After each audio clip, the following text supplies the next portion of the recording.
TG Plus News edizione di Treviso, buonasera. Apriamo il nostro notiziario con la politica.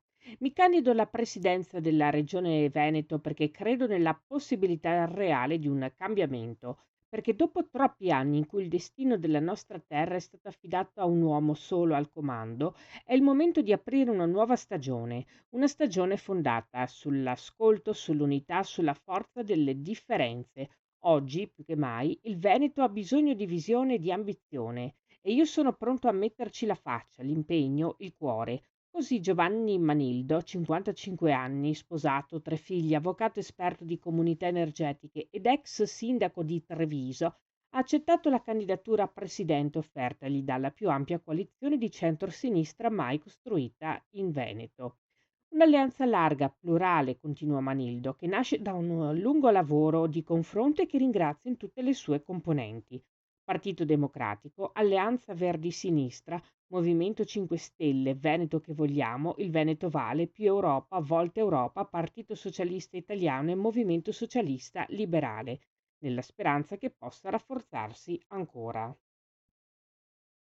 Cambiamo argomento, parliamo di cronaca. Nella giornata di ieri la Polizia di Stato ha arrestato un cittadino italiano del 2005 e un cittadino del Burkina Faso, classe 1987, entrambi già gravati da precedenti specifici, ritenuti responsabili di un furto commesso all'interno di una profumeria del centro storico di Treviso. I due in particolare si sono impossessati di numerosi profumi, per un valore complessivo di circa 900 euro. Agendo congiuntamente, uno di loro distraeva la dipendente, mentre l'altro prelevava i prodotti esposti sugli scaffali della profumeria. L'immediato intervento degli equipaggi della Polizia di Stato ha consentito di rintracciare i due soggetti all'interno di un altro negozio adiacente all'esercizio commerciale, dove i due avevano fatto ingresso dopo il furto consumato nella prima profumeria. Una volta raggiunti, entrambi sono stati arrestati in flagranza di reato per furto aggravato in concorso. Arresto che nella giornata odierna veniva convalidato dall'autorità giudiziaria, che disponeva nei loro confronti l'obbligo di presentazione alla polizia giudiziaria. E ieri sera i carabinieri di Mogliano Veneto hanno denunciato a piede libero un 65enne ed un 25enne, entrambi residenti in provincia di Treviso ed entrambi con precedenti di polizia. I fatti si sono verificati intorno alle 19:30 in via Terraglio a Preganziola, nel parcheggio di una pizzeria, ove i due incontravano un ventenne residente in provincia di Treviso per discutere di un credito che i due avanzavano dal giovane. La discussione degenerava al punto che il giovane, minacciato dai due anche mediante una chiave inglese, si rifugiava all'interno della pizzeria. I due uomini, a quel punto, notando che il giovane era scappato lasciando il proprio borsello incustodito in macchina, per recuperare il credito avanzato si impossessavano del borsello, allontanandosi a bordo del proprio veicolo direzione Mogliano Veneto. La vittima contattava il 112, a cui forniva importanti indicazioni dei fuggitivi.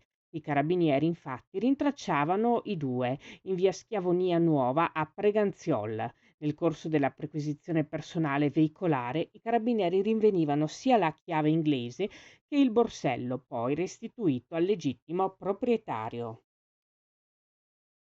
Oltre 535.000 persone, più di 54.000 imprese, ben 49 comuni della provincia di Treviso si trovano in aree classificate a rischio climatico. È un dato che inquieta e impone un ripensamento urgente delle politiche ambientali e territoriali. A rilanciare il tema è CNA Mandamento di Treviso, che lancia un appello chiaro. Non possiamo più permetterci di affrontare i cambiamenti climatici con la logica dell'emergenza. Un invito pragmatico ad agire, ad allearsi e a costruire reti territoriali in grado di ridurre l'impatto ambientale e aumentare la resilienza del sistema produttivo.